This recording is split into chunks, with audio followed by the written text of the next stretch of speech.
Greetings, I'm Robert Lumley-Sapanski, the president of the Center County chapter of the United Nations Association. And on behalf of our board of directors, I'd like to welcome you to our celebration of UN 75, the 75th anniversary of the United Nations. Each year we celebrate this event with a very colorful dinner attended by about 150 people from over 40 countries around the world, and many of the attendees dress in the colorful garb of their homelands. Of course, with the COVID pandemic, the board of directors realized this would not be a very wise thing and very unsafe, so we've opted for Plan B, and we appreciate your joining our program. The theme from the United Nations this year for UN 75 is celebrating the past, the present, and progress towards the future.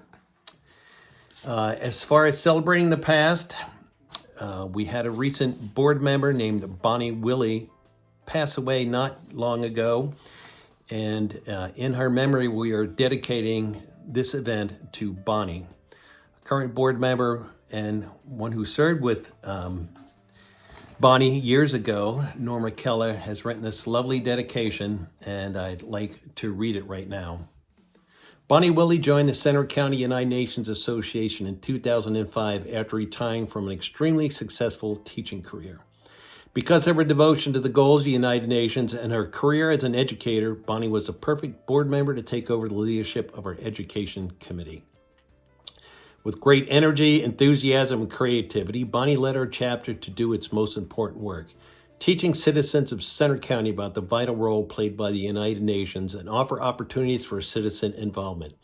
To this end, Bonnie and her committee developed local programming on each of the 8 Millennial Development Goals and the role each of us could play in honoring and striving to reach these goals. While she helped people of all ages, her talents knew no equal when focus was on children. During a year when our United Nations Day focused on climate change, Bonnie submitted a successful proposal to the Center Foundation, and our chapter was awarded the funds to purchase age-appropriate books on climate change that would encourage child involvement and making a difference. Bonnie and board member Latha Bhushan spent endless hours reviewing and selecting what they considered the most meaningful books for Center County children and adolescents. They both had the joy of presenting these books to representatives of every elementary and secondary school and library in Center County on United Nations Day. In addition to her work on the Education Committee, Bonnie always involved herself in the development of her UN Day dinner, which often attracted 150 guests. Her specialty was using her artistic talent to develop the written program and theme-based centerpieces. A most memorable occasion was when Bonnie and fellow board member Norma Keller took a beautiful snowy train to New York City to attend the UNA International Conference held at the United Nations. Bonnie dazzled guests from 50 nations as she spoke with great pride about the many accomplishments of our UNA USA chapter in Center County, Pennsylvania. Bonnie was a key to so many of those accomplishments. In 2010, Bonnie left this work behind and moved to Oregon and received specialized health care as she began her life-changing and relentless battle against recurring lymphoma, which eventually claimed her life only 2 weeks ago. Bonnie's daughter wrote a stirring obituary. My favorite line summarized the Bonnie we all knew so well. She was a kind, strong, principled woman endowed with a deep well of wisdom. She inspired the best in the many that she touched, encouraging them to embrace life. For those of us who had the joy of working with Bonnie, every one of these words ring true. A certificate commemorating our service will be presented to the family. And we wish Bonnie the rest in peace. Our program today consists of the following. We'll have a few videos commemorating the anniversary of both the UN and the UNA. Center County Commissioner Michael Pipe will present the UN Day Proclamation from the commissioners. We've invited Brian Massa, the United Nations Foundation's Director of Global Health Advocacy, Immunization, and Global Health Security, to join us. United Nations Foundation is a parent organization of the UNA, and he brings messages from them and will speak about his involvement to children's health and our involvement with the Shot at Life program. We're then honored to present our featured speaker, Her Excellency Professor Dr. Judi Wakhungu, who will share her talk entitled United Nations at 75, Reflecting on Global Commitment to Multilateralism. Dr. Wakhungu lived here in Center County for a few years as she received her PhD at Penn State, and then went on to be the director of the Women in Science Engineering program at Penn State. In closing, then, we will present our program on Make a Difference, and we've selected Shot at Life, a program that provides life-saving vaccines and other health care to millions of children around the world. So I mentioned this is also the 75th anniversary of the United Nations Association of the United States of America, although its earlier iteration was involved in creating the San Francisco Conference where the UN Charter was signed in 1945. The United Nations Association, UNA-USA, is a movement of Americans dedicated to supporting the United Nations. We have over 20,000 members, 60% under the age of 26, which is really exciting to know, and has more than 200 chapters across the country. UNA-USA members are united in their commitment to global engagement and their belief that each of us can play a part in advancing the UN's mission and achieving the Sustainable Development Goals. We owe a great deal to Eleanor Roosevelt, who was instrumental in making our association a success. She simply strolled into the main office down in Washington, walked in and said, "Give me something to do." And they gave her a desk, and eventually she became the head of the UNA-USA, and again, very instrumental in getting it going and working in the post-World War II environment. There's also over 100 countries with UNA chapters involved in supporting the work of the UN. And here is a brief video about the history of the United Nations Association.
We urge you to join the Center County chapter of the United Nations Association. It can be done very easily at our website or the main unausa.org.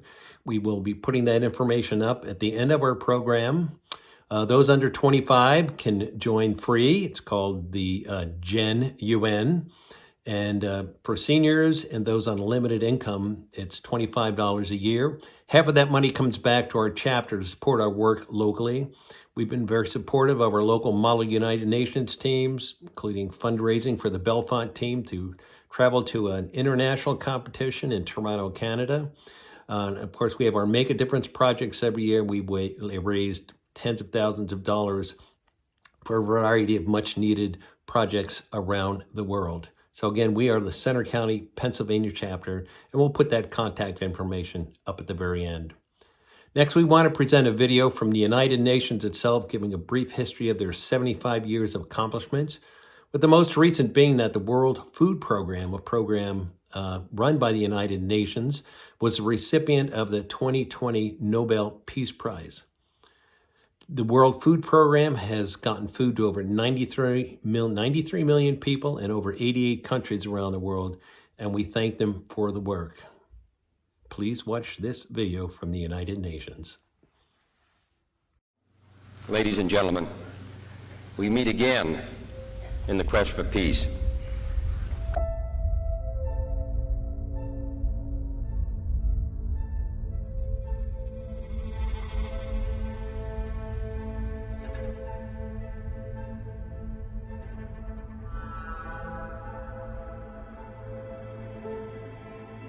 And there's many who doubted that agreement could ever be reached by these 50 countries, differing so much in race and religion, in language and culture.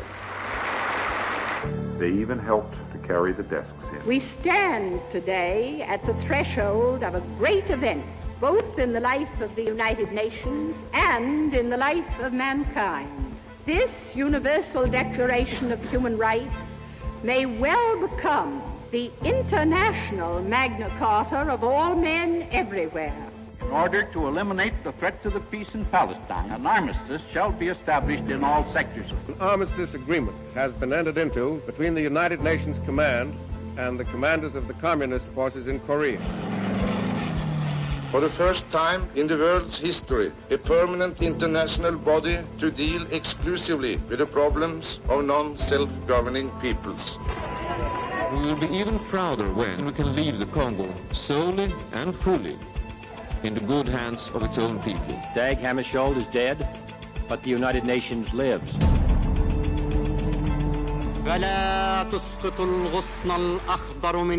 We've seen a return to democracy in many countries. I hereby certify that the electoral process in Namibia has been free and fair. The dawn of a new era. I therefore have the honor to declare the Republic of Namibia membership in the United Nations. I think the major contributor to the success of the election of the Haitian people, who decided to come out and to vote to decide on their own destiny. The people of Mozambique, who once again proved their commitment to democracy and a strong will to live in peace and harmony. The Treaty for the Non-Proliferation of Nuclear Weapons.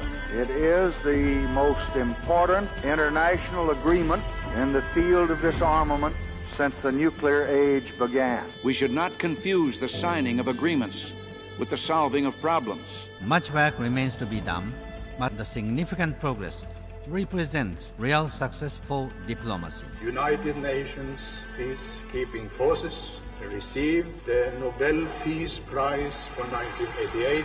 Peacekeeping operations symbolizes the world community's will to peace. The creation of a UN peacekeeping force for Cyprus could only come about by positive action of this Council. The protection of civilians is at the center of the United Nations peace and security agenda. The first session of the International Tribunal for serious violations of international humanitarian law committed in the former Yugoslavia. We have 113 trucks a day. At the same time, it is not like going through Fifth Avenue. We have to negotiate with checkpoints everywhere in order to make sure that we reach the people. We're starting with no government, no civil services. Nothing remains in Somalia except some spirit and some hope. I need your assistance so that I will be able to convince the member state to continue to offer the humanitarian assistance. The right of life, the right to be free from torture and physical maltreatment, a lack of fair trial, limitations on freedom of speech, freedom of religion, freedom of movement. I am here to listen to you. I am here to learn. Tell me, frankly, how you believe the United Nations, myself and my colleagues can be helpful to you. Thank you.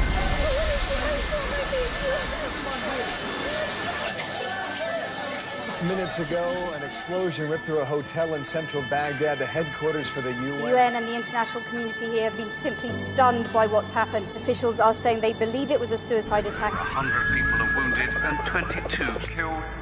Today we share our shock and sorrow at the loss of people we loved. Democracy, which everybody is striving for, is really a rather meaningless phrase if people don't have enough to eat. The international economic situation has become harsh and unfavorable for all developing countries, especially Africa. Realizing every person's rights to food is a moral and humanitarian imperative. Hunger is a stain on humanity. We are working together as a movement to tackle hunger now and in the future. The humanitarian case is clear. It will be the world's poorest citizens who will be hardest hit by climate change. Every week we're seeing evidence that accelerated climate change is here right now. None of this is hysteria. It is fact. And I'm beginning to wonder how many more alarm bells must go off before the world rises to the challenge. Only courageous leadership will make the goals of Paris a reality. Behind every refugee, behind every migrant, there is a family, there is skills, knowledge, there is a story, and above all, I would say, incredible resilience. It is the first intergovernmental meeting in the world where women form part of virtually every delegation. We want to end gender inequality, and we don't just want to talk about it. We want to try and make sure that it's tangible. Unless used as good, it will forever remain. I shall have to use force. An indelible blight on human history, that it took as long as it has before all of us stood up to say, enough is enough. Each lantern represents the hope we have for our future because of the commitments you have made to the global goals. A renewal of commitment by leader after leader. This is absolutely critical to respond to challenges that affect all countries. That we are off track. Let's make it a turning point for people and for planet, and deliver a decade of action in achieving the SDGs. The whole humanity is in this fight together. It is, I think, time for unity. Today's United Nations does more than ever before. It does it better than ever before. Yet, our work is far from complete. Indeed, it will never be.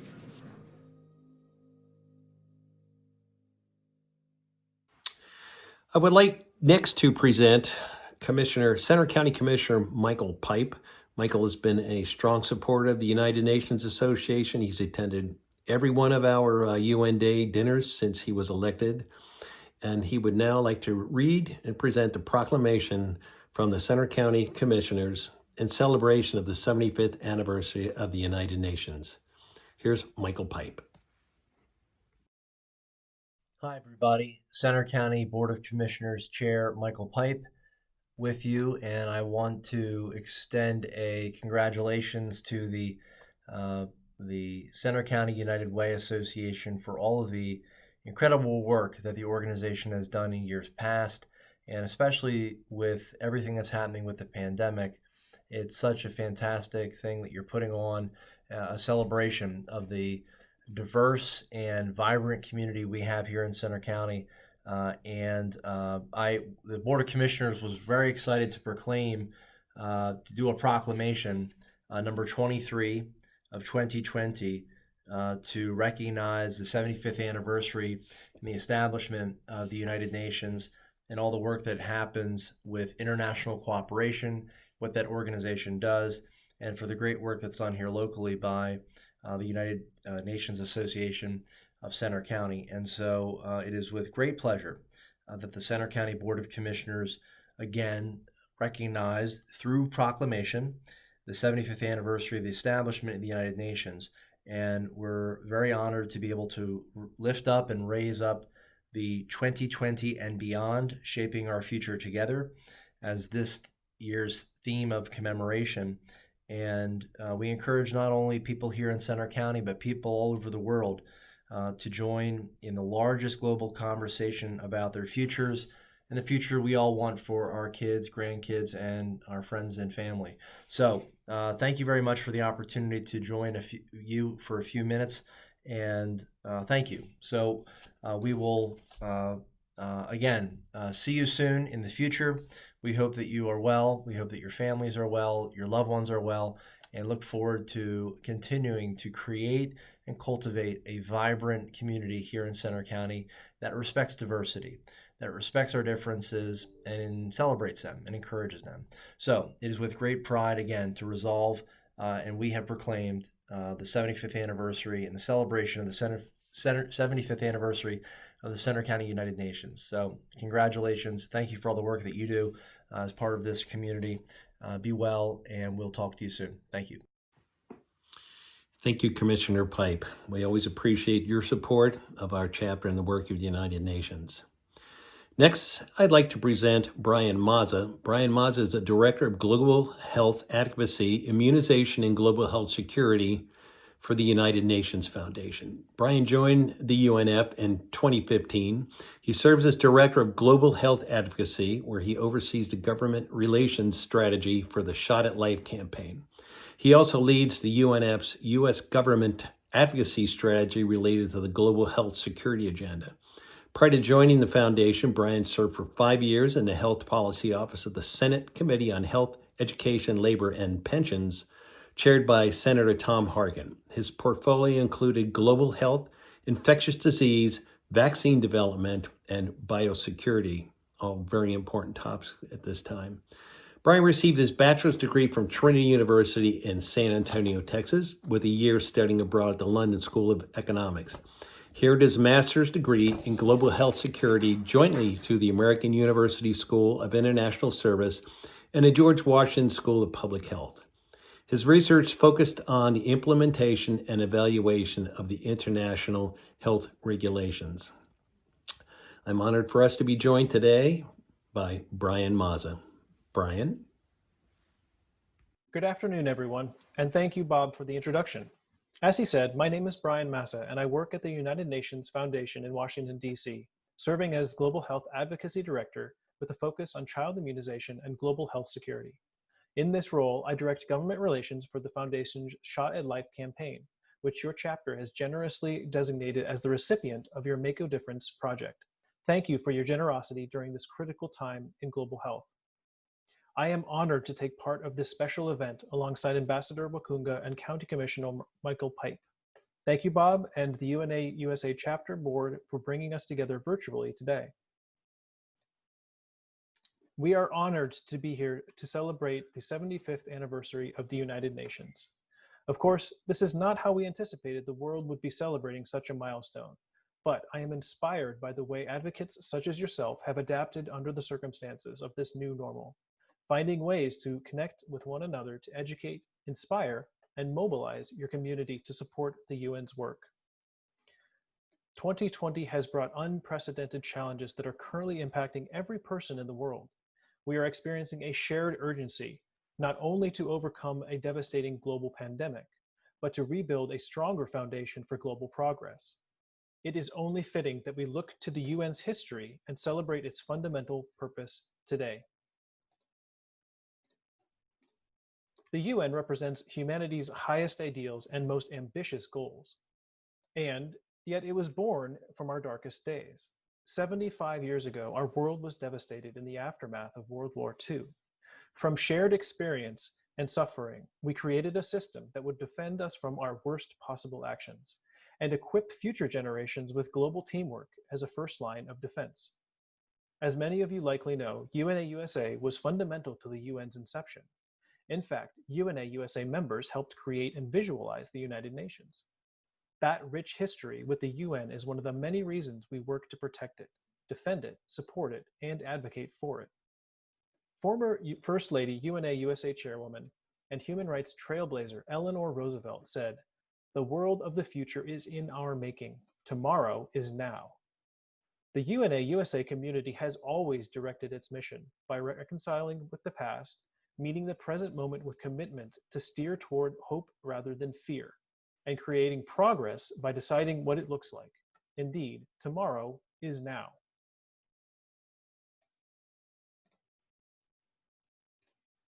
So here we are. It's been 75 years since the white laurels on a blue banner became a symbol of peace and hope for all of us. And thanks to the UN's work, we've had some big wins over the years. To name just a few, the Universal Declaration of Human Rights is a guiding principle for 193 countries. 85% of the world's children have received life-saving vaccines against devastating diseases like diphtheria, tetanus, and whooping cough. Smallpox has been eradicated, only the first time in human history a human disease has been wiped from the planet. There is also a global agenda to end all forms of discrimination, and more than 80 human rights treaties have been signed. The 17 Sustainable Development Goals were unanimously adopted, and the Paris Climate Agreement was enacted. Finally, just this past summer, in August, Africa was declared free of the wild polio virus. But back in 2020, we find ourselves in a similar backdrop as one in 1945. We're finding hope after World War II seemed impossible.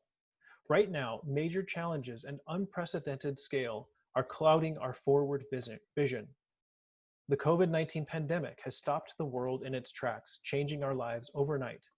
This virus has taken more than 1.2 million lives globally and over 220,000 in the US alone. It's devastated global and national economies, exacerbated existing racial and gender inequalities, and taken a record number of children out of school and families into poverty. It's become very clear that COVID-19 is not only a global health crisis, it's a social crisis, it's an economic crisis, it's a human rights crisis. And of course, COVID-19 is not only dangerous to our political community. Police brutality, discriminatory violence, and systemic racism against people of color, particularly Black Americans, are impossible to ignore. George Floyd, Breonna Taylor, Ahmaud Arbery, Jacob Blake, Daniel Prude, just to name a few names in the endless list of lives stolen or harmed forever at the hands of police officers. We also fear the effects of climate change, which have become more frequent and severe. Deadly hurricanes, uncontrollable wildfires, record-shattering heat waves, rising sea levels. The threats are real and increasing. In the face of all these major challenges, our administration has backed away from the global stage, making the choice to retreat from shared progress rather than lead, as America has always done. In recent years, we've stepped back from the Paris Agreement, the United Nations Educational, Scientific, and Cultural Organization, and the UN Human Rights Council.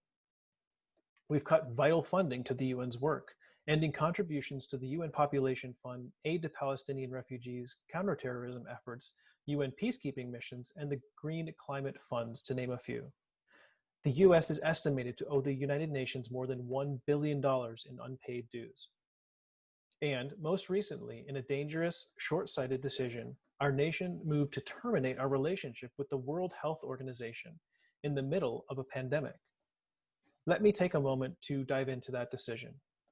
Earlier this summer, on July 7th, the President transmitted a letter to the UN to begin withdrawal from the WHO.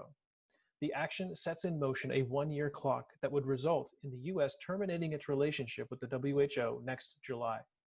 In addition, since this spring, the Trump administration has frozen or restricted funding for the World Health Organization, impacting the organization's ability to respond to the pandemic and protect existing global health initiatives like child immunization. The decision to abandon the world's preeminent multilateral global health organization during the world's worst public health crisis of the past 100 years is akin to shutting off the water to firefighters as they attempt to put out a building ablaze. The WHO has been effectively coordinating the international pandemic response since the beginning of this year. With a presence in over 150 countries around the world, the WHO is uniquely positioned to detect and monitor disease outbreaks, to conduct global clinical trials for future COVID-19 vaccines, implement public awareness campaigns, and distribute vital health commodities, as well as testing supplies and personal protective equipment. And the WHO does so while prioritizing equity and access to ensure that no country will be left behind. This approach will be absolutely critical once a COVID-19 vaccine is developed to ensure it reaches all communities around the world. Simply put, the world needs a strong WHO to recover from this pandemic. But investing in the WHO is also in the United States' own best interests. Our country provides technical staff from the Centers for Disease Control and Prevention who coordinate critical US global health priorities at the WHO, like polio eradication, measles and rubella control, malaria interventions, and broader child health programs. If the US walks away, we will no longer have a seat at that table and be cut off from vital global health data that informs, for instance, how our own vaccine manufacturers formulate our seasonal influenza vaccine every year. This information, or lack of it, leaves us vulnerable to a more severe flu season. Withdrawing also leaves a funding and leadership vacuum that other countries like China are only too eager to fill.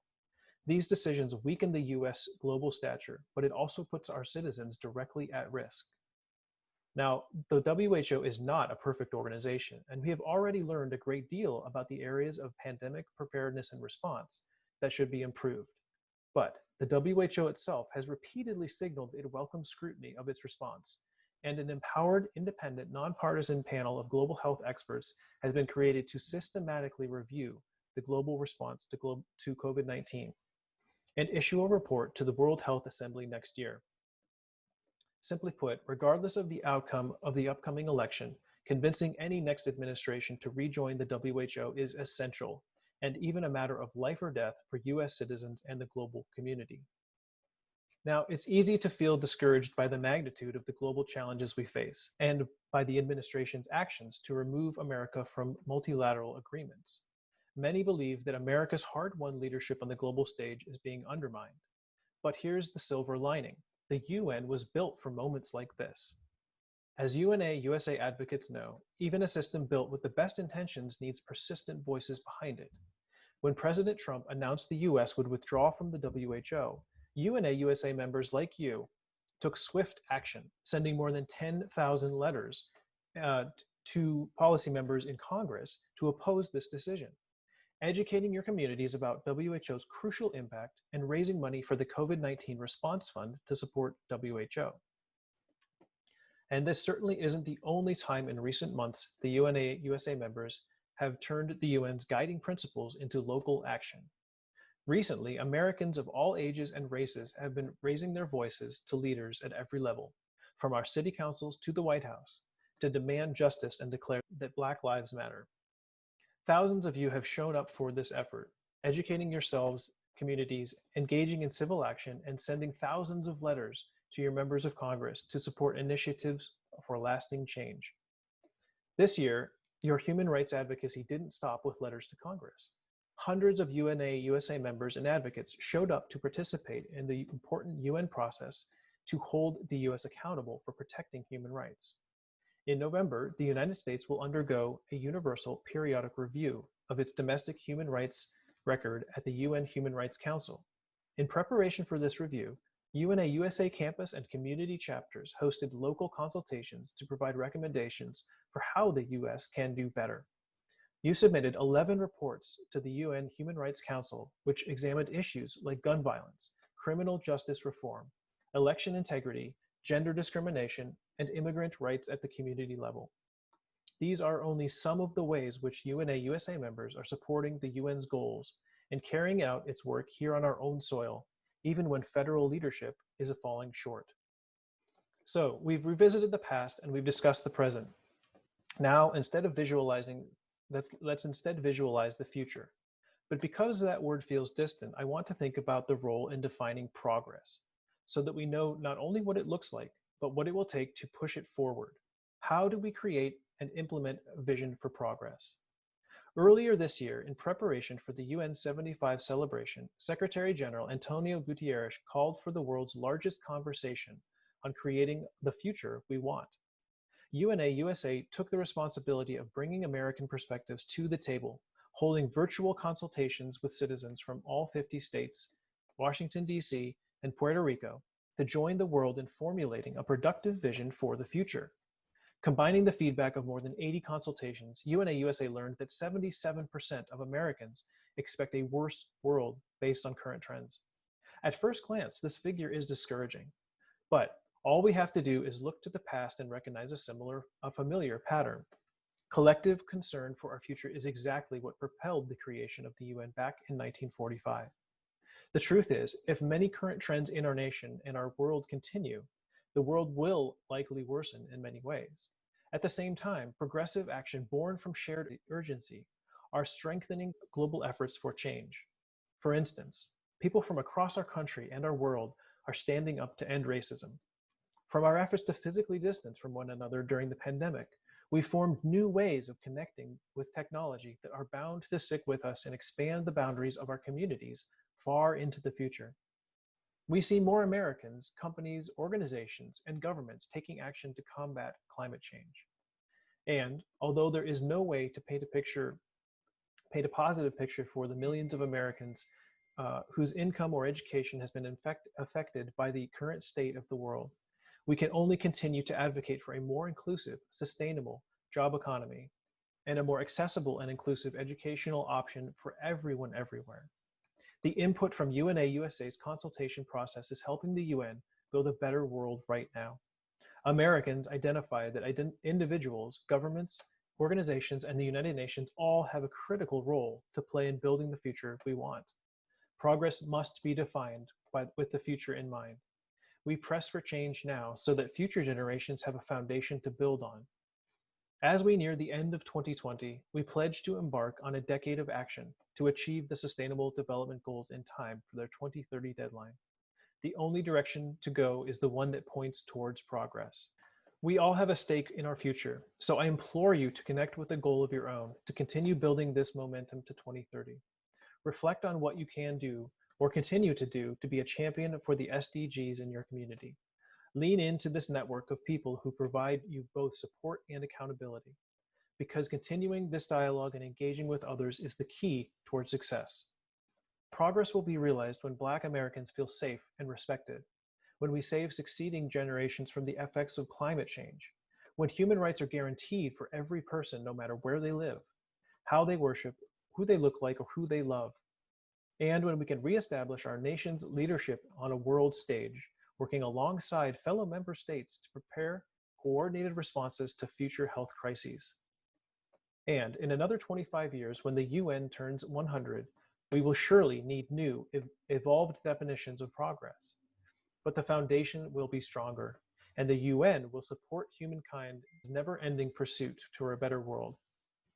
On behalf of Shot at Life, thank you again for your generosity in designating us as the recipients of your Make a Difference fundraiser. I would also like to invite everyone watching to take part in an advocacy action right now. As the global community commemorates 75 years since the UN's establishment, the UN remains the only organization capable of bringing 193 countries together under one roof to address an array of issues critical to all of us. That's why we need you to take action now. As I mentioned earlier, the US is estimated to owe the UN more than $1 billion in unpaid dues. This has serious implications for the UN's work. When we pay our dues on time and in full, we are stronger, safer, and more prosperous as we work together with the world. I think we can all agree now is not the time to step back from the global progress and the global stage and forfeit our seat at the table. So take out your phone and text UN75 to 30644 to urge your members of Congress to support US funding in full to the UN. Thank you again for the opportunity to speak to you all today, and congratulations. Thank you, Brian, for your work dedicated to the health of children globally. And as I mentioned, we will be featuring the Shot at Life program as our fundraiser and our Make a Difference project this year. Information will be shared at the coming up soon on how you can contribute to join Brian in saving the lives of children and adults around the world. I'm now honored to present our distinguished speaker on UN Day 75, and that would be Her Excellency Professor Judi Wakhungu. In January 2018, she was appointed the Ambassador of Kenya to the French Republic, Portugal, Serbia, and the Holy See. Professor Wakhungu served as Kenya's Cabinet Secretary for Environment and Natural Resources. She received her doctorate at the Pennsylvania State University and then served as an associate professor of science, technology, and society, and as the director of the Women in Science and Engineering, the WISE Institute. She had the distinction of being the designated energy expert for the United Nations Commission of Science and Technology for Development on the part of the Gender Working Group. Professor Wakhungu received her BS in geology from St. Lawrence University in New York, her MS degree in petroleum geology from Acadia University in Canada, and her PhD in resource management from Penn State University. She's the member of the Giants Club, which brings visionary leadership together to support the protection of elephants. She's a recipient of several honors and awards, including the Clark R. Bavin Wildlife Law Enforcement Award 2016. During her tenure, she enacted a number of substantive binding laws for the protection of environment in Kenya, such as the Climate Change Act of 2016 and Wildlife Conservation and Management Act of 2013. She captured global headlines when she championed the burning of Kenya's entire stockpile of ivory and rhino horns in 2016. Thank you. 2017, she exemplified courage and visionary leadership when she boldly facilitated the enactment of a nationwide ban on the use of plastic polyethylene bags. She's a serial and very multi-talented achiever. In fact, she was a former international sportswoman, and she was Kenya's top-ranked tennis player as a youngster. She's got really a lot of talents. So without further ado, I'm honored to present Dr. Judi Wakhungu. Distinguished participants, ladies and gentlemen, I am appreciative of the invitation to join you today to mark the 75th anniversary of the United Nations. The title of my presentation is The United Nations at 75, reflecting on our global commitment to multilateralism. Distinguished participants and friends, I will open with this observation. The ideals of the United Nations, and this is peace, justice, equality, and dignity, are beacons to a better world. But the organization that we celebrate today emerged only after tremendous suffering. These are the opening remarks of the UN Secretary General, Antonio Guterres, while marking the 75th anniversary of the United Nations. The United Nations, as we know it today, has 193 members. The United Nations was launched formally on October 24th, 1945. It was ratified by 51 countries. Of these were 5 permanent members: China, France, the Soviet Union, United Kingdom, and the United States. The first UN General Assembly meeting, which included the other 46 signatories, convened in January 1946. The combined ideals and vision at that time were to maintain international peace and security, improve friendly relations among nations, and to be instrumental in developing continued, harmonized relations amongst countries. It is worth recalling for the historians amongst you that this initiative followed the League of Nations that was created in 1919 after World War I in compliance with the Treaty of Versailles. But when the Second World War broke out, the League of Nations basically died. Distinguished participants, the term United Nations is attributed to Franklin D. Roosevelt and Winston Churchill. They spearheaded an allied group of nations that were concerned about the casualties of 2 world wars, with millions of people dead and devastation everywhere. It was urgent that military confrontations amongst global powers be avoided. It was also extremely important to avoid a 3rd World War. The Secretary General Guterres stated that a 3rd World War, which so many had feared, has been avoided. Never in modern history have we gone so many years without military confrontation between the major powers. This is a great achievement of which all member states can be proud, and which we must all preserve.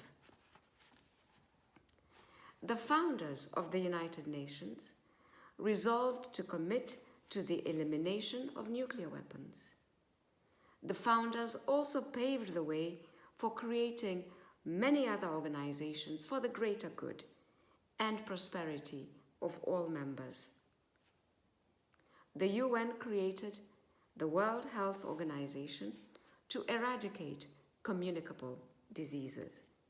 It created the High Commissioner for Refugees to manage the plight of the displaced and disenfranchised victims of war.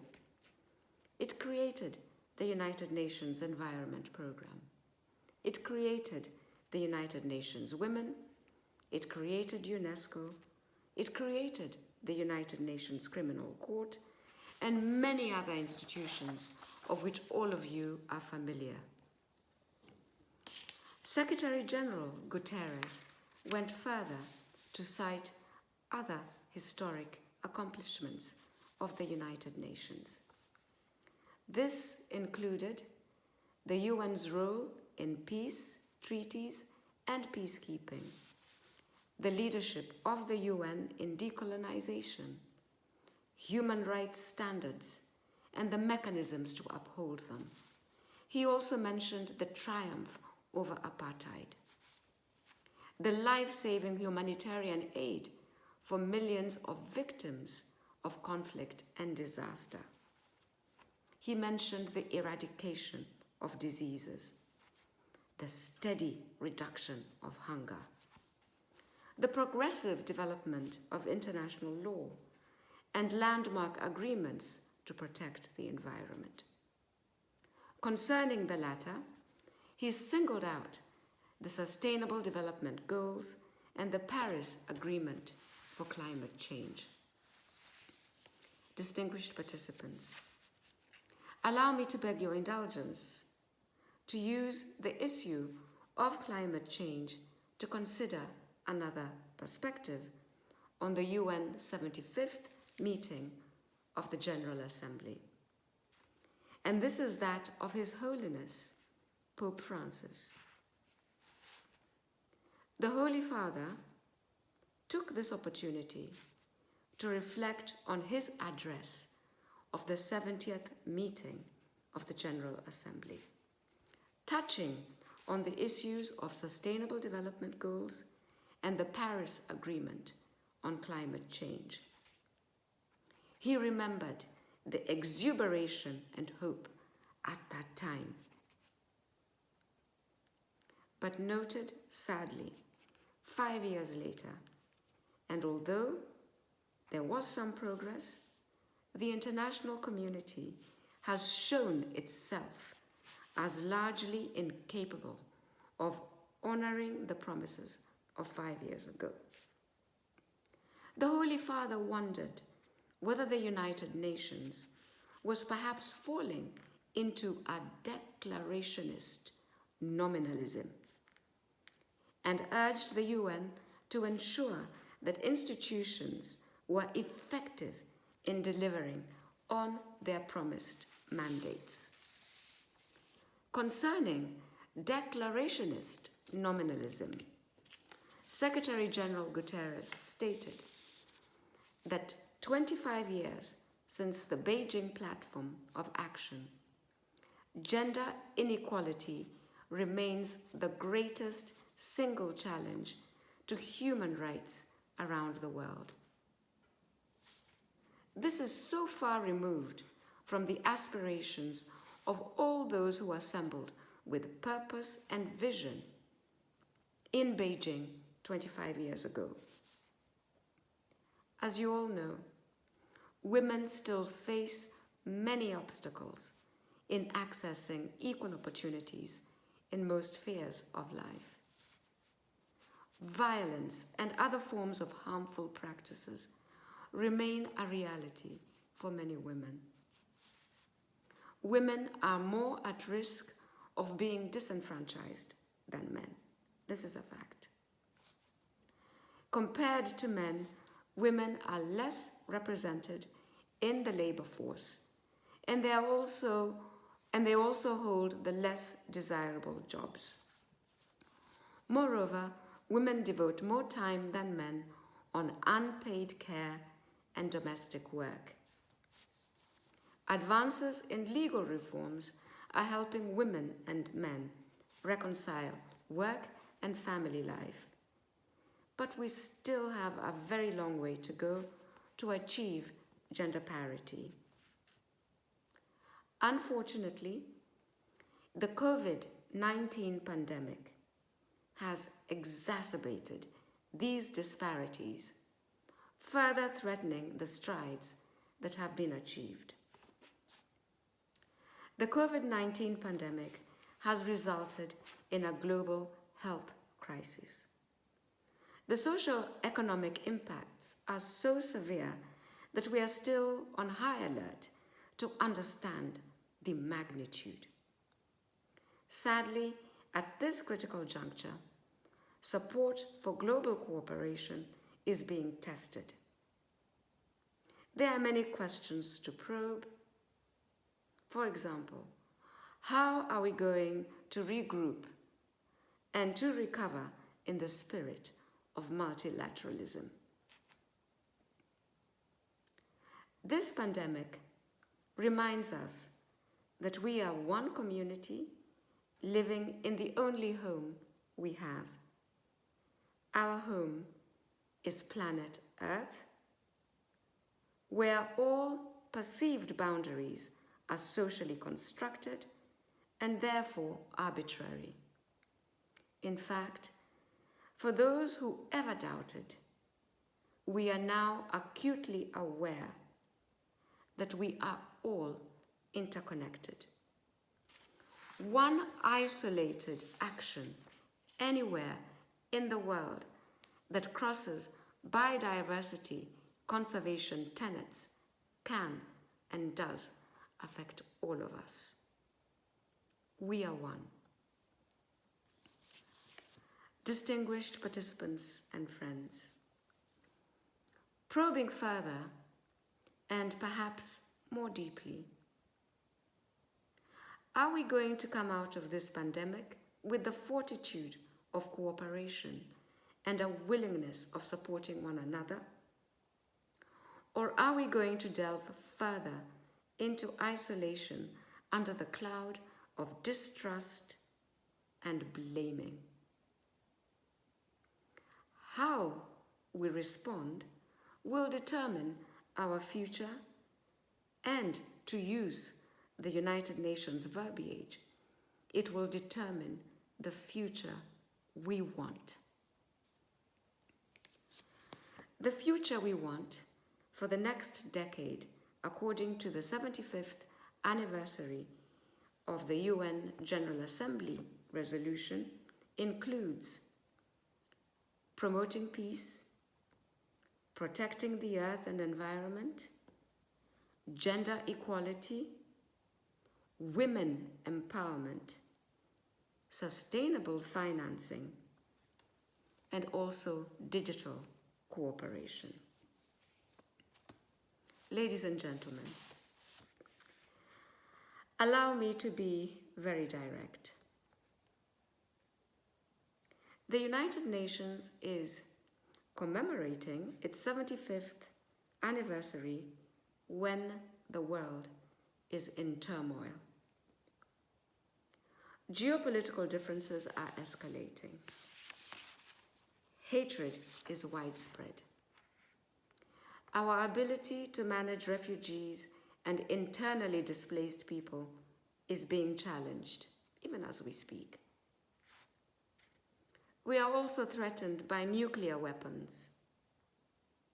And let us remember that this is an institution that was conceived to end war.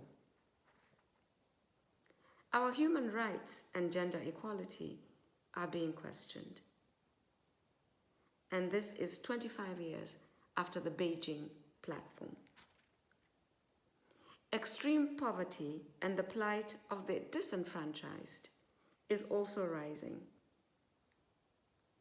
While new technologies have presented new opportunities, they have also exposed unforeseen threats. All these challenges require and must be addressed from a multilateral platform.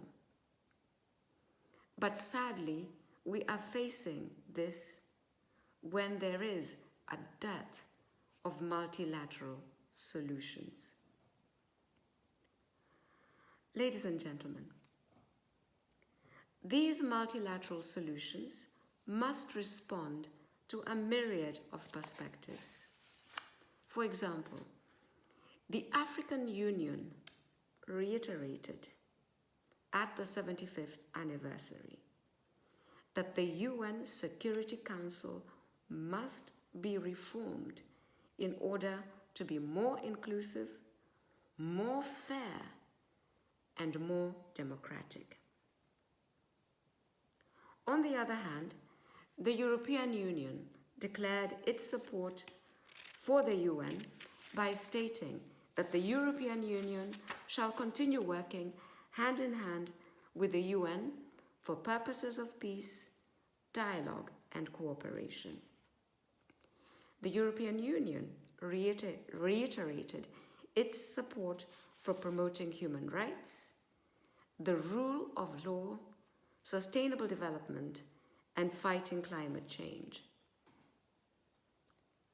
The small island developing states, on the other hand, made it clear that the climate crisis that we face today is a manifestation of unsustainable development without consideration and consequences of the environment, without consideration of people, and is therefore the greatest threat to future generations.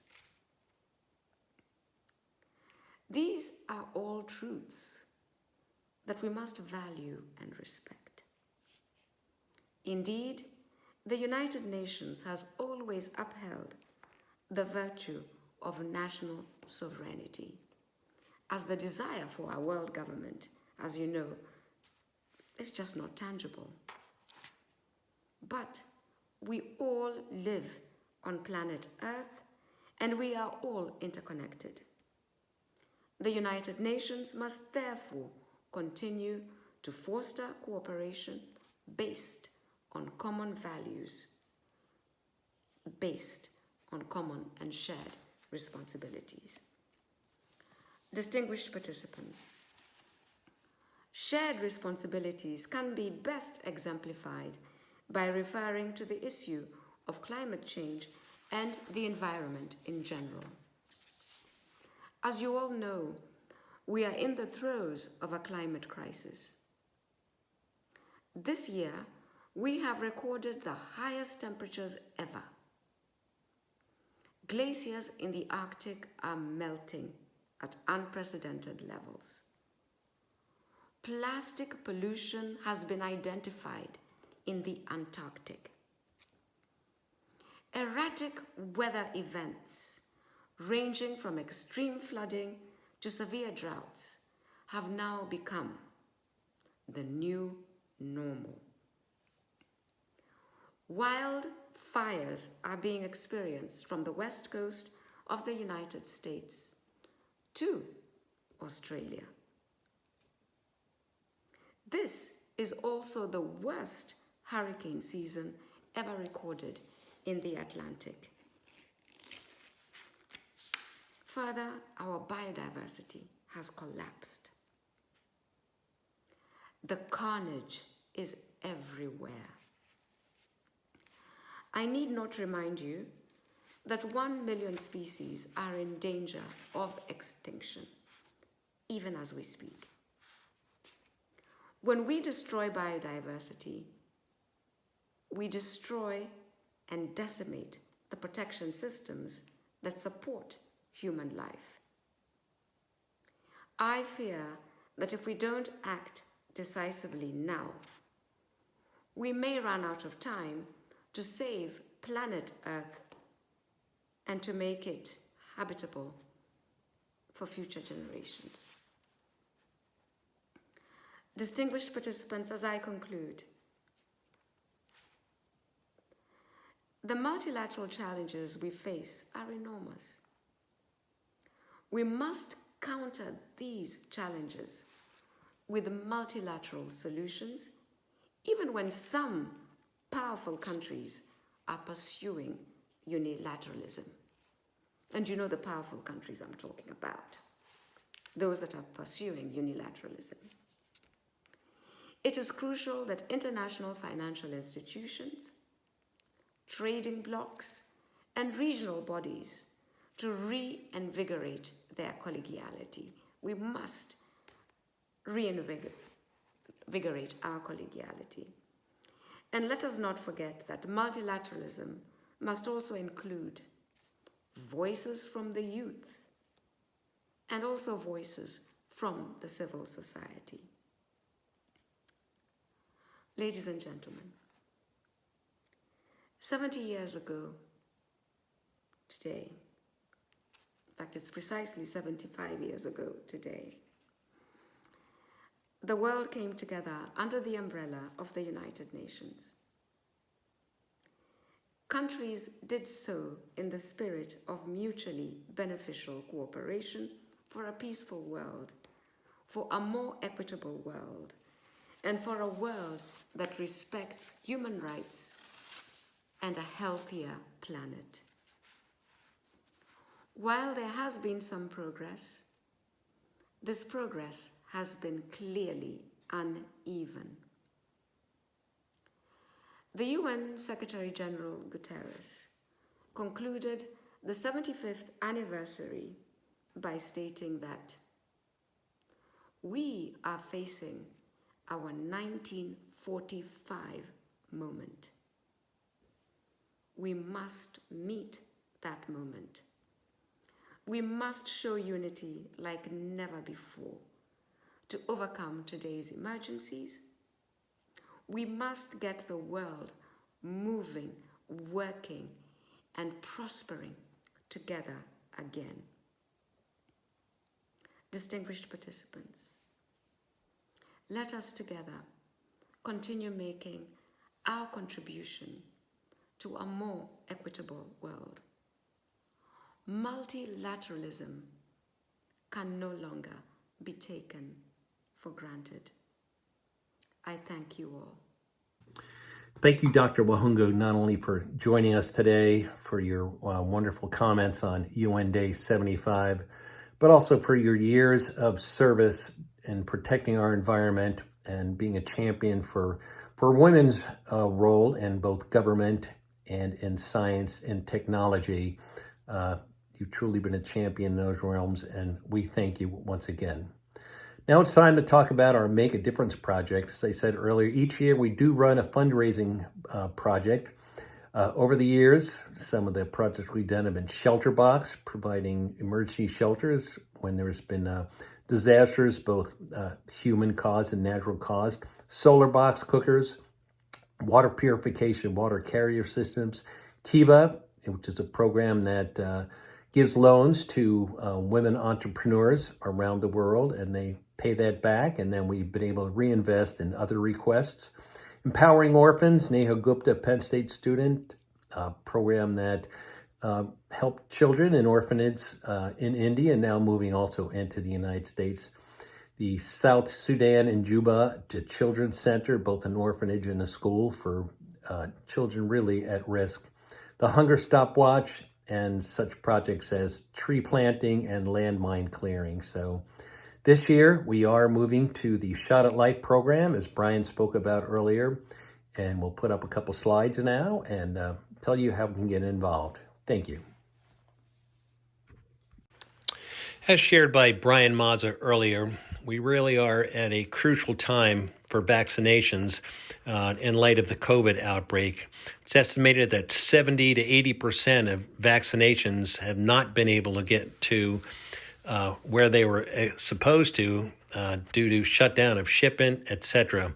UNICEF itself supplied over 2.4 billion doses of vaccinations last year. And as you see on the slide, $2.7 million was directly granted in support of childhood vaccination work in countries around the world.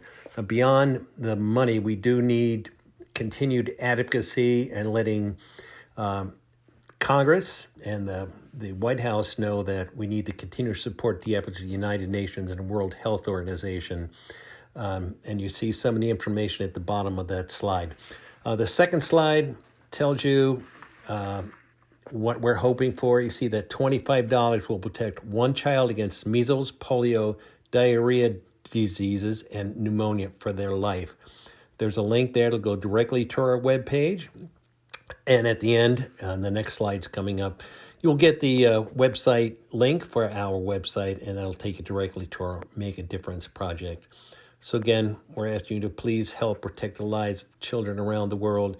A $25 donation will protect one child for life against these life-threatening diseases. Thank you so much. In closing, I'd like to thank Commissioner Michael Pipe, Brian Massa from the United Nations Foundation, and Her Excellency Dr. Judi Wakhungu for their excellent presentations today on United Nations Day. I'd also like to thank our Board of Directors for all their work, not only on the presentation, but everything they do to promote the United Nations throughout the year. Special thanks to our newest board member, Trong Pham, who put this video together and had to put up with my technical ignorance throughout. Thank you, Trong. Please consider joining our chapter to help support the mission of the UN, especially in these difficult times. The Genuiners, if you're under 25, it's free, and people on limited income and seniors, it's $25 a year. Additionally, we could always use additional board members dedicated to these causes. So if interested, please contact us. One of the biggest perks is being invited to attend a global summit at the United Nations at the New York City headquarters each year. Please remember our Make a Difference project fundraiser for Shot at Life. That $25 will give a child lifetime protection from numerous killer diseases. Finally, we always feature live music on UN Day, which is tough this year. So we close with a celebration song from the Playing for Change Foundation, dedicated to getting music and arts education to children around the world, particularly in places it would not exist otherwise. They built music and art programs as well as actual schools in just about every continent. They do great work and produce wonderful music. So I'm Robert Lumley-Sapanski, and on behalf of the Board of Directors of the United Nations Association, Center County, thank you for joining us today on the 75th anniversary of the United Nations. And we close by celebrating with our future, children from around the world. Thank you.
To laugh through all the years. So bring your good times and your laughter too. We gonna celebrate your party with you. Come on. Celebration. Let's all celebrate and have a good time. Celebration. We're gonna celebrate and have a good time. It's time to come together. It's up to you. What's your pleasure?